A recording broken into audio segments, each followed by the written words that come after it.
Welcome to A one TV Telugu news. పార్వతీపురంలో ప్రకృతి పర్యాటకులకు కొత్త గమ్యస్థానం నీలంవలస జలపాతమని జిల్లా కలెక్టర్ ఎన్ ప్రభాకర్ రెడ్డి పేర్కొన్నారు. పాచిపెంట మండలంలో ఉన్న సుందరమైన నీలవలస జలపాత పర్యాటకులను విశేషంగా ఆకర్షిస్తుందన్నారు. దట్టమైన అటవీ ప్రాంతంలో కొండల నడుమ నెలకొని ఉన్న ఈ జలపాతం ప్రకృతి అందాలను ఆస్వాదించే వారికి ఒక ప్రశాంతమైన వాతావరణాన్ని అందిస్తుందన్నారు. ఇక జిల్లా పర్యటనలో భాగంగా పాచిపెంట మండలం నీలవలస జలపాతాన్ని శనివారం జిల్లా కలెక్టర్ సందర్శించారు.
అంబేద్కర్ కోనసీమ జిల్లాలో గత 4 రోజులుగా రామచంద్రాపురంలో కలకలం సృష్టించిన 5వ తరగతి బాలిక సిర్రా రంజిత అనుమానాస్పద మృతి మిస్టరీ ఎట్టకేలకు విడిపోయింది. బాలిక తల్లిదండ్రులతో సన్నిహితంగా మెలుగుతూ వారి ఇంట్లో ఎలక్ట్రికల్ పనులు చేసే పెయ్యల శ్రీనివాస్ ఇక రామచంద్రాపురం మండలం అంబికాపల్లె అగ్రహారానికి చెందిన రామచంద్రాపురం మండలం అంబికాపల్లె పోలీసులు సేకరించిన సాంకేతిక ఆధారాలను బట్టి గుర్తించారు. ఇక ఆర్థిక ఇబ్బందులు, ఈఎంఐ వాయిదాల చెల్లింపులు, చెల్లెలు పెళ్లి చేయాలనే ఇతర ఆర్థిక ఇబ్బందుల నేపథ్యంలో పెయ్యల శ్రీనివాసులు అఘాయిత్యానికి పాల్పడినట్లుగా వెల్లడించారు జిల్లా ఎస్పీ రాహుల్ మీనా.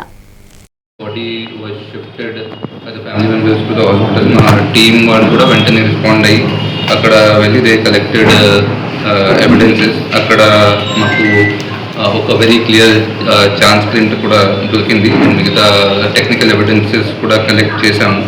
అది బాడీకి కూడా రామచంద్రపురం ఏరియా హాస్పిటల్లో టీమ్ ఆఫ్ డాక్టర్స్ పోస్ట్మార్టం చేయడం జరిగింది. సో అది postmortem report preliminary report base మీద మాకు దొరికిన evidences and chance print and other technical evidences base చేసి అది మర్డర్ కింద ఒక కేసు రిజిస్టర్ చేయడం జరిగింది. So based on the evidences and other inputs, we arrested one accused named Peyala Srinivas. He used to అతను ఏంటంటే అక్కడ సేమ్ బిల్డింగ్లో క్రింద ఉన్న ఒక జిరాక్స్ షాప్ పని చేసినవాడు. And he was also associated to media also. And ఏం జరిగింది అంటే అతని బ్యాక్గ్రౌండ్ ఏంటంటే he was having a lot of loan and చాలా ఫైనాన్షియల్ డిస్ట్రెస్లో ఉన్నారు అతను. అండ్ రెగ్యులర్ ఈఎంఐస్ అండ్ తన చెల్లి పెళ్ళి కోసం కూడా హీ వాజ్ హ్యావింగ్ చాలా ఫైనాన్షియల్ ఇష్యూస్. అది గురించి అది రోజు అంటే అది పాప ఈవినింగ్ 4:30కి స్కూల్ నుంచి ఇంటికి వచ్చింది. అది తర్వాత అరౌండ్ 5:30 అతను పైకి వెళ్ళారు. బాపట్ల జిల్లా అద్దంకి ప్రభుత్వ జూనియర్ కళాశాలలో మంత్రి గొట్టిపాటి రవికుమార్ జన్మదిన వేడుకలు ఘనంగా నిర్వహించారు. మంత్రి ఆధ్వర్యంలో శంకర కంటి ఆసుపత్రి సహకారంతో ఉచిత మెగా కంటి వైద్య శిబిరం ఏర్పాటు చేశారు. కంటి పరీక్షలు, బీపీ, షుగర్, బ్లడ్ టెస్ట్ వంటి పలు వైద్య పరీక్షలు ఉచితంగా నిర్వహించారు. జిల్లా నలుమూలల నుండి ప్రజలు భారీగా హాజరై వైద్య సేవలు పొందారు. వైద్య బృందం ద్వారా ఉచిత మందులు, చికిత్సలు, అవసరమైతే సర్జరీ మార్గదర్శకాలు ఇచ్చారు. మంత్రి చొరవతో ప్రైవేట్ స్కూటీలు అందుకుంటున్న దివ్యాంగులు కూడా వేడుకల్లో పాల్గొన్నారు. ఈ కార్యక్రమంలో శంకర కంటి ఆసుపత్రి ప్రతినిధులు, స్థానిక నాయకులు, కార్యకర్తలు పాల్గొన్నారు.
గారికి, నూతలపాటి అంజమ్మ గారు, నూతలపాటి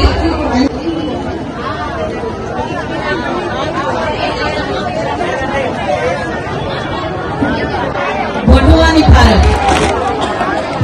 సునీత గారు, బొడ్డువానిపాలెం ఇక్కడికి రావాల్సిందిగా కోరుతున్నాం.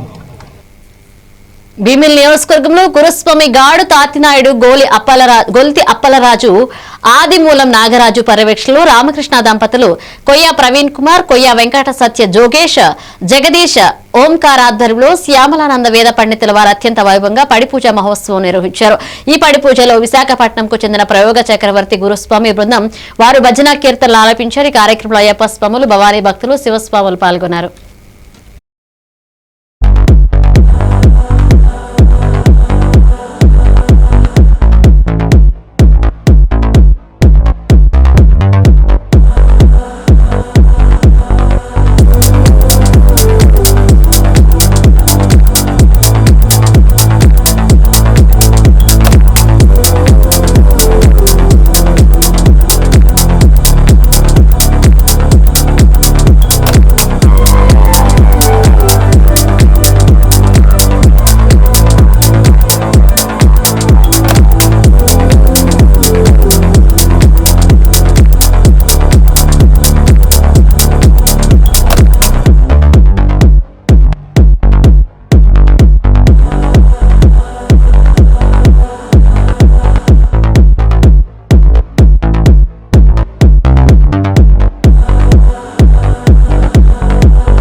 విజయనగరం జిల్లా గజపతి నగర మండలం కాలంరాజుపేట గ్రామంలో జాతీయ న్యాయ సేవల దినోత్సవం సందర్భంగా న్యాయమూర్తి విజయ్ రాజ్ కుమార్ మాట్లాడుతూ చట్టాలపై ప్రజలకు అవగాహన అవసరమని, నిరుపేదల కోసం ప్రభుత్వం ఉచిత న్యాయ సహాయం అందిస్తుందన్నారు. ఈ అవగాహన సదస్సుకు సర్పంచ్ గేదెల ఈశ్వరరావు అధ్యక్షత వహించగా ఎస్ఐ కిరణ్ కుమార్ నాయుడు, న్యాయవాది సాయి శేఖర్, గ్రామ పెద్దలు పాల్గొన్నారు. ఒక దృష్టి పెట్టినట్టయితే ఇప్పుడు కూడా మీ పిల్లల మీద ఇప్పుడు అబ్జర్వేషన్ మన చదువున్నా లేకపోయినా సంబంధం లేదు మనం బ్రతకడానికి. కానీ మన పిల్లల మీద మనం వాళ్ళకి మంచి క్రమశిక్షణ బుద్ధి నేర్పగలిగితే రేపు వాళ్ళ పిల్లలకి కూడా నేర్పడం జరుగుతుంది. మనం నా కొడుకు ఏమవుతలేదు, నా కూతురు ఏమవుతుందని వదిలేస్తే మాత్రం తర్వాత పర్యవసనాలకి మనం అందరూ బాధ్యతుంది. అదేవిధంగా ఈ మధ్య నేను అనుదినం ప్రతిరోజు కూడా నేను చూస్తున్నా ఒక గ్రామంలోనే ఒక కుటుంబ సభ్యులే రెండు వర్గాలుగా ఏర్పడి కొట్టుకోవడం కూడా జరుగుతుంది. అది చిన్న చిన్న భూతగాథలు, ఒక అడుగు కోసం కూడా గొడవ జరిగే రోజులు ఇవి. ఒక చిన్న గజ స్థలం గురించి కూడా అట్లాంటి సాధ్యమైనంత వరకు ఒక క్షణం మనం కోపడకుండా, మనం గొడవకు దిగకుండా ఒకసారి మనం ఆలోచించినట్టయితే దానికి సమస్య పరిష్కారం దొరుకుతుంది. అది మీ గ్రామ పెద్దల ద్వారా పెట్టినట్టయితే ఇన్కేస్ వాళ్ళు పరిష్కరించలేని పరిస్థితిలో ఉంటే మీరు పోలీస్ స్టేషన్ తలుపు తట్టండి. ఇన్కేస్ అక్కడ పరిష్కారం కాలేదు కోర్టు తలుపు తట్టండి. డెఫినెట్గా ఖచ్చితంగా న్యాయం జరుగుతుంది. అంటే ప్రాబ్లం ఏంటంటే ఒక కేసులో ఒకే కుటుంబంలో 10 మంది ఉన్నారంటే ఒక 5 మీద ఒక కేసు అవుతుంది, కౌంటర్ కేసు కింద ఇంకొక 5 మీద అవుతుంది. దీనివల్ల ఏమవుతుంది, 4-5 సంవత్సరాలు లేదా 6 సంవత్సరాలు, 2 సంవత్సరాలు, 3 సంవత్సరాలు కోర్టు చుట్టూ తిరుగుతూనే ఉన్నారు. దానివల్ల మనం ఒకసారి ఆ కేసు వేయడానికి అది మీకు శిక్ష పడవచ్చు, మనకు శిక్ష పడకపోవచ్చు. అది కేసు సంబంధించిన ఫ్యాక్ట్స్ వాస్తవ విషయాల ద్వారా ఉంటుంది కాబట్టి. కానీ ఈ 4-5 సంవత్సరాలు మీరు కోర్టులు తిరిగిన సమయం మీకు ఎవరు ఇవ్వలేదు. అది మనం ఎప్పుడు మనం గుర్తుపెట్టుకోవాలి. మనం కోర్టుకి తిరుగుతున్నామంటే లేదంటే పోలీస్ స్టేషన్ తిరుగుతున్నామంటే దానివల్ల ఏమవుతుందంటే ఆ రోజు జీవితం మనకు కోల్పోయినట్టే. మనం అంటే ఇప్పుడు ఆస్తి గురించి తిరిగితే ఒక అర్థం ఉంది. ఎందుకంటే ఈరోజు భూమి విలువ 10,000 ఉండొచ్చు, 5 సంవత్సరాల తర్వాత కేసు తిరిగి వచ్చినా మనకి ఫేవర్కి వచ్చినా ఆ రోజు భూమి విలువ అది ₹1,00,000 ఉండొచ్చు. భూమి విలువ పెరుగుతుంది కానీ తరగదు. కానీ కొట్లాట, చిన్న చిన్న విషయాలకి కొట్లాట, చిన్న చిన్న విషయాలకి కుటుంబ మనం వాళ్ళ మీద ఒక దృష్టి పెట్టినట్టయితే ఇప్పుడు కూడా మీ పిల్లల మీద ఇప్పుడు అబ్జర్వేషన్ మన చదువున్నా లేకపోయినా సంబంధం లేదు మనం బ్రతకడానికి. కానీ మన పిల్లల మీద మనం వాళ్ళకి మంచి క్రమశిక్షణ బుద్ధి నేర్పగలిగితే రేపు వాళ్ళ పిల్లలకి కూడా నేర్పడం జరుగుతుంది. మనం నా కొడుకు ఏమవుతలేదు, నా కూతురు ఏమవుతుందని వదిలేస్తే మాత్రం తర్వాత పర్యవసనాలకి మనం అందరూ బాధ్యతుంది. అదేవిధంగా ఈ మధ్య నేను అనుదినం ప్రతిరోజు కూడా నేను చూస్తున్నా ఒక గ్రామంలోనే ఒక కుటుంబ సభ్యులే 2 వర్గాలుగా ఏర్పడి కొట్టుకోవడం కూడా జరుగుతుంది. చిత్తూరు జిల్లా కుప్పంలో ఉచితంగా హెల్త్ స్క్రీనింగ్ పరీక్షలు కుప్పం మున్సిపాలిటీ కొత్తపేట పరిధిలోని 14, 15 వార్డుల్లో యూనివర్సల్ హెల్త్ స్క్రీనింగ్ పరీక్షలు నిర్వహించారు. కొత్తపేట ఇన్ఛార్జ్ ముఖేష్ మాట్లాడుతూ ప్రజలకు ఉచితంగా 47 రకాల రక్త పరీక్షలు చేస్తున్నట్లుగా తెలిపారు. ఈ అవకాశాన్ని సద్వినియోగం చేసుకోవాలని ఆయన ప్రజలను కోరారు. ఈ కార్యక్రమంలో టీడీపీ నాయకులు పాల్గొన్నారు.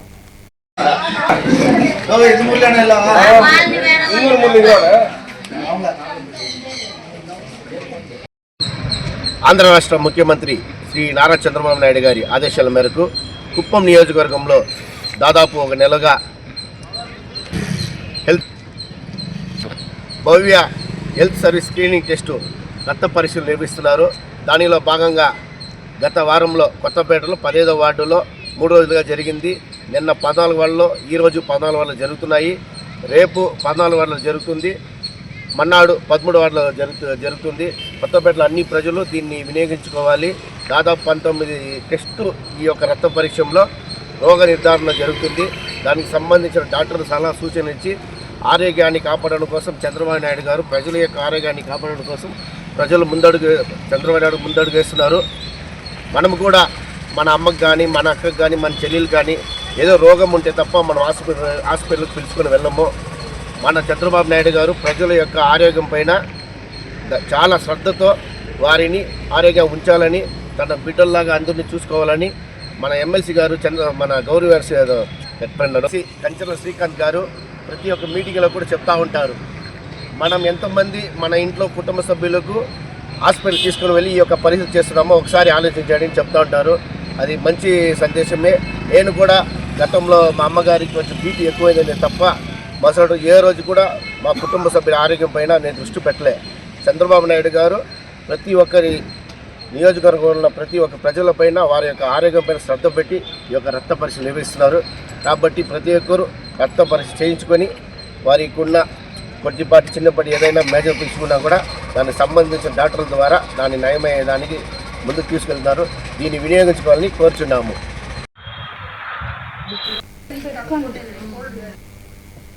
వైఎస్ఆర్ కాంగ్రెస్ పార్టీ నాయకురాలు మాజీ ఎంపీ బుట్టా రేణుక ఎమ్మెల్యే కావాలని, ఎంపీ కావాలని ఎన్నడూ కోరలేదని పార్టీ అధినేత వైఎస్ జగన్మోహన్ రెడ్డి ఏ బాధ్యత అప్పగించినదారని చిత్తశుద్దితో నిర్వహిస్తానన్నారు. ఇక ఎమ్మిగినూరు పట్టణంలోని ప్రభుత్వ బాలుర పాఠశాలలో బుట్టా ఫౌండేషన్ ఆధ్వర్యంలో విద్యార్థులకు క్రీడా పరికరాలను పంపిణీ చేసిన సందర్భంగా ఆమె మాట్లాడారు. ఈ కార్యక్రమంలో బుట్టా ఫౌండేషన్ అధినేత నీలకంఠప్పతో కలిసి పాల్గొన్న రేణుక విద్యార్థులను ప్రోత్సహించారు. తన అనుచరులతో మాట్లాడిన ఆమె ఎవరూ నిరుత్సాహం చెందాల్సిన అవసరం లేదని తామిప్పుడు తమతోనే ఉంటామని తెలిపారు. కంటెస్ట్ చేశాను. అన్ఫార్చునేట్లీ వేవో మరి ఏంటో తెలీదు. దాంట్లో అన్ఫార్చునేట్లీ ఎంటైర్ స్టేట్ కూడా కొంచెం మాకు వైఎస్ఆర్సీపీకి నెగిటివ్ రిజల్ట్స్ రావడం జరిగింది. సో దాంట్లో ఎమ్మిగనూరు కూడా వన్ ఆఫ్ ద దాంట్లో నేను కూడా ఓడిపోవడం జరిగింది. ఆ తర్వాత కూడా నా బాధ్యతలను నేను సక్రమంగా నిర్వహిస్తూ పార్టీ ఇచ్చిన ప్రతి కార్యక్రమాన్ని సక్సెస్ చేసుకుంటూ ముందుకు వెళ్తున్నాను. బట్ కొన్ని ఈక్వేషన్స్ వల్ల లీడర్ అన్న తర్వాత చాలా బాధ్యతలు ఉంటాయి. వాళ్ళకి అందరినీ కూడా సాటిస్ఫై చేయాల్సిన బాధ్యత ఉంటుంది. కాబట్టి శ్రీ వైఎస్ జగన్మోహన్ రెడ్డి గారు మా అధినేత, మా ప్రెసిడెంట్, లీడర్ మాకందరికీ కూడా న్యాయం చేసే విధంలో మళ్ళీ నాకు ఎంపీ సమన్వయకర్తగా పంపడం జరిగింది. సో నాకు ఏ బాధ్యత ఇచ్చినా కూడా నేను చేస్తాను. ఎందుకంటే నాకు ఎమ్మెల్యేగా అంటే ఒక ఇన్ఛార్జ్గా, ఎమ్మిగనూరు ఇన్ఛార్జ్గా నాకు ఇచ్చినప్పుడు కూడా నేను సక్సెస్ఫుల్గా ఇక్కడ నడిపాను. ఇక్కడ నేను అందరూ సక్సెస్ఫుల్గా క్యాడర్ని అందరినీ కూడా ఒక దాంట్లో తీసుకెళ్ళగలిగాను. అలాగే ఇప్పుడు మళ్ళీ నాకు మా లీడర్ పిలిచి నాకు ఎంపీగా ఇచ్చారు కాబట్టి దాన్ని కూడా నేను సక్సెస్ఫుల్గా తీసుకొని వెళ్తాను. నేను ఎప్పుడు కూడా ఏది అడగలేదు, నాకు ఇది ఇవ్వండి, నాకు ఎమ్మెల్యే ఇవ్వండి, ఎంపీ ఇవ్వండి అని కూడా నేను అప్పుడు అడగలేదు, ఇప్పుడు అడగలేదు. జగనన్న నన్ను పిలిచి ఎక్కడ ఏది ఇచ్చినా కూడా అది నేను చేసేందుకు సిద్ధంగా ఉన్నాను అనే దానికి ఇది ఒక నిదర్శనం. ఆ రోజు నాకు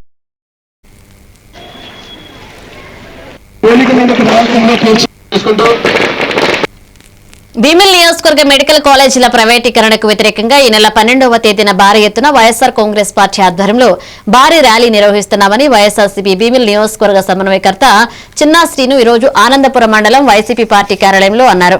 ఇక అనంతరం ఆయన మెడికల్ కాలేజీల ప్రైవేటీకరణకు వ్యతిరేకంగా జరగబోయే వైఎస్ఆర్సీపీ ప్రజా ఉద్యోగ కార్యక్రమంలో భాగంగా భీమిలి నియోజకవర్గ సమావేశ నాయకులతో చర్చించి కార్యాచరణ దిశానిర్దేశం చేసి ప్రజా ఉద్యమ పోస్టర్ ఆవిష్కరించారు. ఈ కార్యక్రమంలో వైసీపీ నాయకులు పాల్గొన్నారు.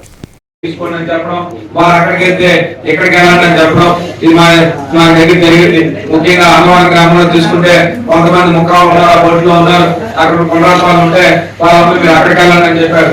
వాళ్ళందరూ ఇక్కడికి వచ్చారు. అప్పుడు అధికారుల నుంచి తీసుకెళ్లారు. ఎప్పటికైనా అధికారులు స్పందించి తప్పకుండా ఎవరైతే ఉన్నారో వాళ్ళందరికీ ఇస్తామని చెప్పారు. ఇదే కాకుండా నేను కోరుతా ఉన్నాను ఈ ప్రభుత్వాన్ని మీ ద్వారా కోరుతా ఉన్నాను. ఎవరైతే భీమిలి నియోజకవర్గంలో మత్స్యకార కుటుంబాలు ఉన్నాయో మీరు మత్స్యకార భరోసా ప్రామాణికంగా తీసుకోకుండా, ఎందుకంటే ప్రతి కుటుంబం ఎక్కడో దగ్గర వారు తీసుకెళ్లి జీవనాన్ని సాగిస్తా ఉన్నారు. ఈ 15 రోజులు 20 రోజులుగా ఈ తుఫాన్తో తీవ్రత చూస్తే ఎవరు కూడా కుటుంబాలు బయటకు వెళ్ళారు. కాబట్టి ఎవరైతే మత్స్యకార కుటుంబాలు ఉన్నారో వారందరినీ కూడా ఏదైతే నిత్యావసర సరుకులు కానీ మీరు ఏదైతే తీసుకున్న నాయకులు కానీ అన్ని కుటుంబాలకు వర్తింపజేయాలని చెప్పి ఈ ద్వారా ఈ ప్రభుత్వాన్ని కోరుతా ఉన్నారు. ఖచ్చితంగా ఈ కార్యక్రమాలు చేయాలి. ప్రజాప్రతినిధులు కూడా ప్రభుత్వం దృష్టికి తీసుకెళ్లాలి. ఎక్కడో స్థానిక ప్రజాప్రతినిధులు కూడా తీసుకెళ్లి ప్రభుత్వం దృష్టిలో పెట్టి ఆ కుటుంబాలను ఆదుకోవాలని చెప్పి ఈ ద్వారా కోరుకుంటూ మరి 12వ తేదీ జరిగే కార్యక్రమం విజయవంతం చేయాలని చెప్పి మరి ఆ కార్యక్రమం భీమిలో జరిగిన కార్యక్రమం ఒక్కసారి ఉలిక్కి పడేలాగా, ముఖ్యంగా విశాఖ జిల్లాలో ఉలిక్కి పడేలాగా అందులో కూడా ఇలా భీమిలో కార్యక్రమం జరిగిందంటే మనం ఇంకా బాగా చేయాలని చెప్పి పక్క నియోజకవర్గాలు ఆలోచించే విధంగా మనందరం కూడా కష్టపడి పనిచేయాలని చెప్పి ఖచ్చితంగా దాన్ని విజయవంతం చేయాలని చెప్పి మరొకసారి కోరుకుంటూ నేను సెలవు తీసుకుంటా ఉన్నాను. సమయం ఇచ్చేవాళ్ళు ఇలాంటి విపత్కర పరిస్థితులు వచ్చినప్పుడు ఇలాంటి వచ్చినప్పుడు ఖచ్చితంగా కుటుంబాలను ఆదుకునేవాళ్ళు. కానీ ప్రభుత్వం అలా కాదు. ఈ ప్రభుత్వం అంతా తారతమ్యం చేస్తా ఉంది. ఎవరికైతే మత్స్యకార పరిస్థితి వాళ్ళకే ఇస్తాం, లేదు ఈ బోర్డులో ఎంతమంది వ్యక్తులు ఉన్నారు కాబట్టి ఇందులో కొంతమంది వ్యక్తులు ఫలానా ప్రాంతంలో ఉన్నారు కాబట్టి వారికి అక్కడికే తీసుకోండి అని చెప్పడం, వారు అక్కడికి వెళ్తే ఎక్కడికి వెళ్ళాలని చెప్పడం, ఇది మా దగ్గర జరిగింది. ముఖ్యంగా అన్నవరం గ్రామంలో తీసుకుంటే కొంతమంది ముఖాలు ఉన్నారు, బొట్లు ఉన్నారు, అక్కడ కొండరాపాలు ఉంటే వాళ్ళందరూ మీరు అక్కడికి వెళ్ళాలని చెప్పారు. వాళ్ళందరూ ఇక్కడికి వచ్చారు. అప్పుడు అధికారుల నుంచి తీసుకెళ్లారు. ఎప్పటికైనా అధికారులు స్పందించి తప్పకుండా ఎవరైతే ఉన్నారో వాళ్ళందరికీ ఇస్తామని చెప్పారు. ఇదే కాకుండా నేను కోరుతా ఉన్నాను ఈ ప్రభుత్వాన్ని మీ ద్వారా కోరుతా ఉన్నాను. ఎవరైతే భీమిలి నియోజకవర్గంలో మత్స్యకార కుటుంబాలు ఉన్నాయో మీరు మత్స్యకార భరోసా ప్రామాణికంగా తీసుకోకుండా, ఎందుకంటే ప్రతి కుటుంబం ఎక్కడో దగ్గర వారు తీసుకెళ్లి జీవనాన్ని సాగిస్తా ఉన్నారు. ఈ 15 రోజులు 20 రోజులుగా ఈ తుఫాన్తో తీవ్రత చూస్తే ఎవరు కూడా కుటుంబాలు బయటకు వెళ్ళారు. కాబట్టి ఎవరైతే మత్స్యకార కుటుంబాలు ఉన్నారో వారందరినీ కూడా ఏదైతే నిత్యావసర సరుకులు కానీ మీరు ఏదైతే తీసుకున్న నాయకులు కానీ అన్ని కుటుంబాలకు వర్తింపజేయాలని చెప్పి ఈ ద్వారా ఈ ప్రభుత్వాన్ని కోరుతా ఉన్నారు. ఖచ్చితంగా ఈ కార్యక్రమాలు చేయాలి. ప్రజాప్రతినిధులు కూడా ప్రభుత్వం దృష్టికి తీసుకెళ్లాలి.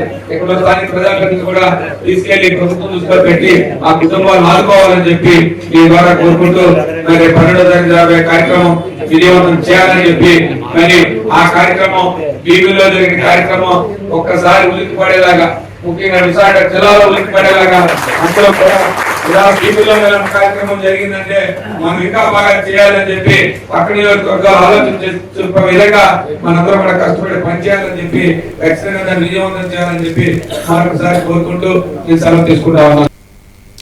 విజయనగరం జిల్లా రాజాం నియోజకవర్గ మెడికల్ కాలేజీల ప్రైవేటీకరణకు వ్యతిరేకంగా వైఎస్ఆర్సీపీ కోటి సంతకాల సేకరణ ప్రజా ఉద్యమంలో భాగంగా ఈ నెల 12వ తారీఖున రాజాం టౌన్ లో జరగనున్న బైక్ ర్యాలీ కార్యక్రమాన్ని విజయవంతం చేయాలని కోరారు మాజీ పార్లమెంట్ సభ్యులు, రాష్ట్ర పీఎస్సీ సభ్యులు బెల్లాన చంద్రశేఖర్, రాజాం నియోజకవర్గ వైఎస్ఆర్సీపీ ఇన్ఛార్జ్ తల్లి రాజేష్, వైఎస్ఆర్సీపీ కాంగ్రెస్ పార్టీ సభ్యులు నాయకుల సమక్షంలో స్థానిక వైఎస్ఆర్సీపీ కార్యాలయంలో పోస్టర్ ఆవిష్కరించారు. ఈ కార్యక్రమంలో బెల్లాన చంద్రశేఖర్ మాట్లాడుతూ ప్రజా ఆరోగ్య రంగాన్ని చంద్రబాబు నాయుడు ఆధ్వర్యంలోని కూటమి ప్రభుత్వం తీవ్రంగా దెబ్బతీస్తుందని ఆయన విమర్శించారు.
భీమిలి నియోజకవర్గంలో 41 రోజుల అన్నదాన వితరణ కార్యక్రమంలో భాగంగా లక్ష్మీపురం అయ్యప్ప స్వామి పీఠంలో అయ్యప్ప స్వామి పీఠాధిపతి స్వామి గాడు తాతినాయుడు ఆధ్వర్యంలో గాడు పైడిరాజు రిటైర్డ్ ప్రధానోపాధ్యాయుల దంపతుల ఆర్థిక సహాయంతో భారీ అన్నదాన కార్యక్రమాన్ని నిర్వహించారు.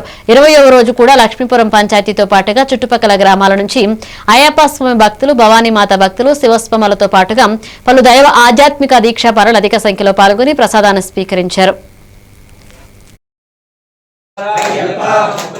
స్వామియే అయ్యప్ప స్వామియే అయ్యప్ప అయ్యప్ప వందనమప్ప అయ్యప్ప పిల్లల అయ్యప్ప అయ్యప్ప నిమిదవాస అయ్యప్ప కంతవాస అయ్యప్ప నిమనికంఠ అయ్యప్ప మామనికంఠ అయ్యప్ప రాజరాజ అయ్యప్ప రాజకుమార అయ్యప్ప కుమార అయ్యప్ప బరిగిరిస అయ్యప్ప ఆనందవాస అయ్యప్ప కలియుగ వరద అయ్యప్ప స్వామియే అయ్యప్ప అయ్యప్ప స్వామియే స్వామి శరణం అయ్యప్ప శరణం అయ్యప్ప శరణం స్వామి శరణం.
ఇవి బులెటిన్ అప్డేట్స్ కి వాచింగ్ ఎవరి మిత్రులు.